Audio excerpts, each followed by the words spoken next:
halkani waa RTN.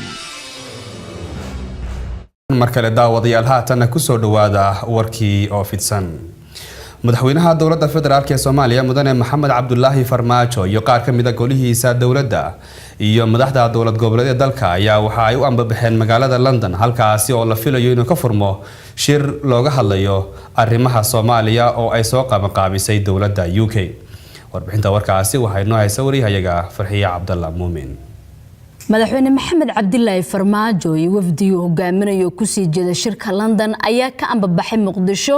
iyagoo diyaarad shacab ka raacay garoonka diyaaradaha ee magaalada Muqdisho.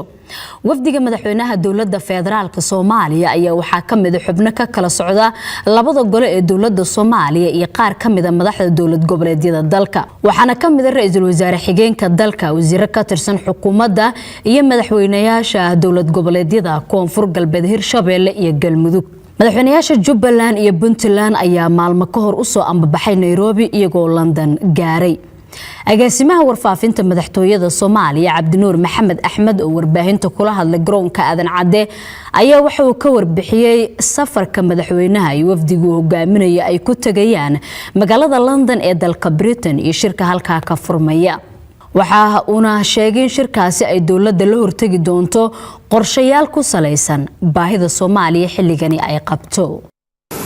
wafdigu wuxuu ka qayb gali doonaa shirka arrimaha Soomaaliya looga hadli doono ee ka dhici doona London. muhiimadda shirka waxay tahay in wax laga bedelo qaabka ay beesha caalamku u caawiso Soomaaliya oo ay noqoto wax dowladda Soomaaliya oo go'aaminayso waxyaabaha aan rabno 4 sano soo socota in laga caawiyo. taasaan la tagaynaa labada issue ama labada arrimood ugu waaweyn waa dhaqaalaha iyo amniga oo aan isleenahay bulshada Soomaaliyeed haddii ay nabadgelyo heshana waxay helaysaa maalgashi, haddii ay maalgashi heshana waxay helaysaa nolol wanaagsan. madaxweynaha iyo ra'iisul wasaaraha UK iyo madaxa iyo xogayaha guud ee qaramada midoobay shir gudoomin doona. madaxweynuhu sidoo kale wuxuu la kulmi doonaa jaaliyadda Soomaaliyeed ku dhaqan magaalada London. waxaan rajaynaynaa insha Allah safarkaas inaan kala soo laaban doono natiijooyin wax ku ool ah oo dalka iyo dadkaba wax ka bedeli doona insha Allah. ajandayaasha shirka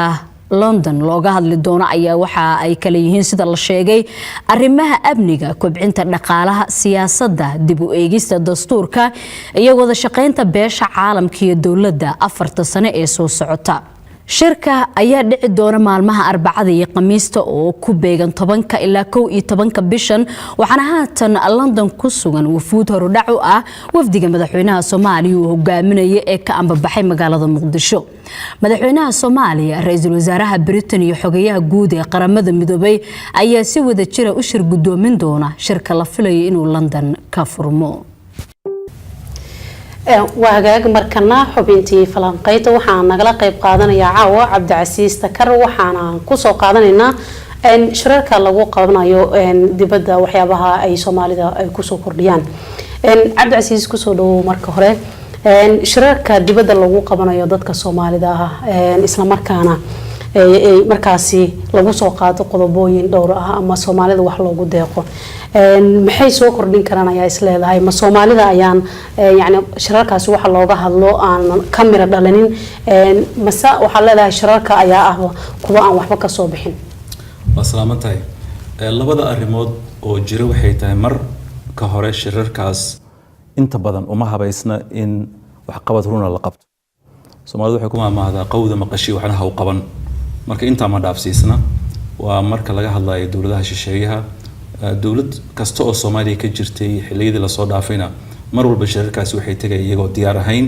marka waxay ahaayeen dad wax loo meerinayo oo wixii la yiraahdo iyagoo aan ka doodi karin meesha tagay. marka labadaas arrimood isu tagay ahaayeen. marka dhaqaalahan lagu deeqo mar walba malaayiin dollar lagu sheego oo beesha caalamka tirada Soomaaliya lagu deeqnay ama adhaan abaara lagu dagaalamaya oo abaara wax lagu qabanaya ama argixis lagu dagaalamaya iyay tahay inay maareeyaan oo hayaan ma gacan saddexaad baa jirta oo lagu aamino mise si toos ah ay labada dhinac xiriirka dhaqaalaha u dhaxmara. mararka qaarkood waxay yiraahdaan waxaan u dhiibaynaa United Nationka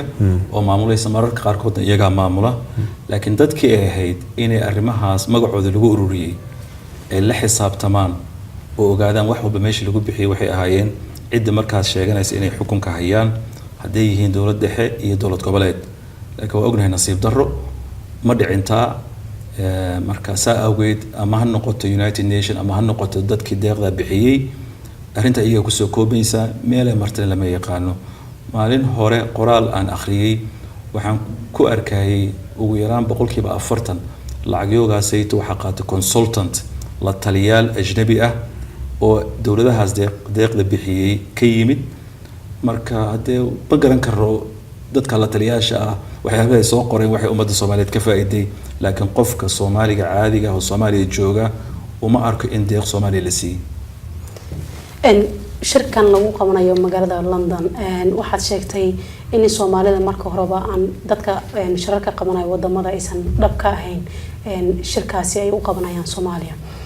maxaad u malaynaysaa ama maxay tahay ujeedada ay kala yihiin marka wadamada soo abaabulaya shirarka Soomaalida mujtamaca adduunku mid maaha waa kala duwan yihiin dad waxa mujtamaca adduunku waxa ka tirsan dawlado ay daacad ka tahay raba Soomaaliya inay wax u qabtaan waxa kaloo jira dawlado dana gaar leh London oo hadda mawduucan ka hadlayna ay tahay waa la og yahay shirka 2012 wuxuu ku dambeeyay shirka Soomaaliya waxay ka dhaxashay in shirkado ay ka mid tahay shirkaddan fadarada oo la yiraahdo Som Oil oo kale ay ka soo baxday hadda laftirkeeda berito oo bisha 10 ah arrimaha Soomaaliya waxa laga hormariyay maalgelin iyo waxyaabaha la xiriira arrimahaasna waa ka garan kartaa meeshaas inay wax ku qarsoon yihiin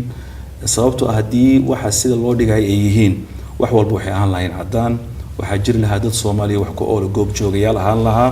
anagu haddaan nahay Spice-ga rajo arinta waa sii sheegnay waxaan yiri waa in dad wax ku ool la cazuma oo goob joogayaal noqdo maxaa dhacay ummadda Soomaaliyeed waxa ku jira shaki sida shakiga looga saaro waa inay dadka noqdaan arinta lama sameyn waa la gees maray marka waa aragnaa wax laga soo noqdo laakiin Soomaaliya dadka jooga gidi waxay ka wada sameeyeen inay u arkaan wax natiijana ka iimaanay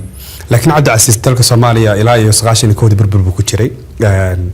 intaas oo sano oo dhowr laatan sano kor u dhaafaysa Soomaaliya lacag baa lagu deeqay lacagtaas ama waxa lagu qabto ama yaan lagu qabanin waxa jira dad khubaro ah oo sheegaya in arintaasi ay tahay mid la doonayo Soomaaliya in lagu geliyo diin oo ay diin lagu hal gasho si berri ka maalin aan dhaqaalada u soo kaban maya awdooda maxay qabtaa maya ma jirto lacag deyn la siiyo Soomaaliya ma ahayn lacag waxay ahayd deeqa laakiin laftirkeeda deeqdaas faraha badan oo Soomaaliya magaceeda lagu ururiyay ina wadanka la gelin laftirkeeda khasaara qiyaastii 531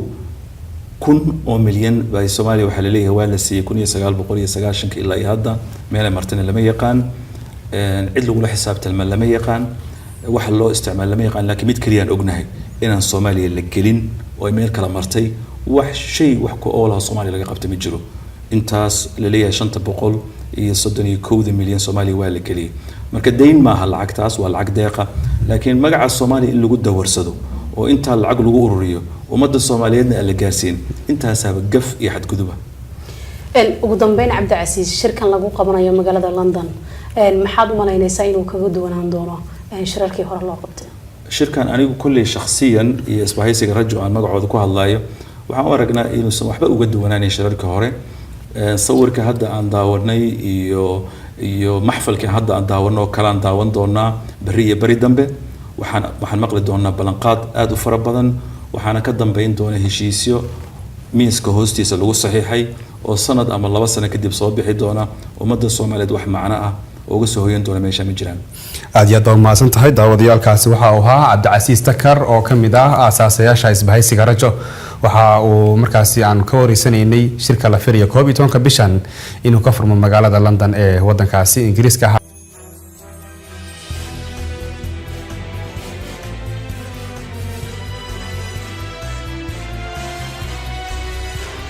halkani waa RTN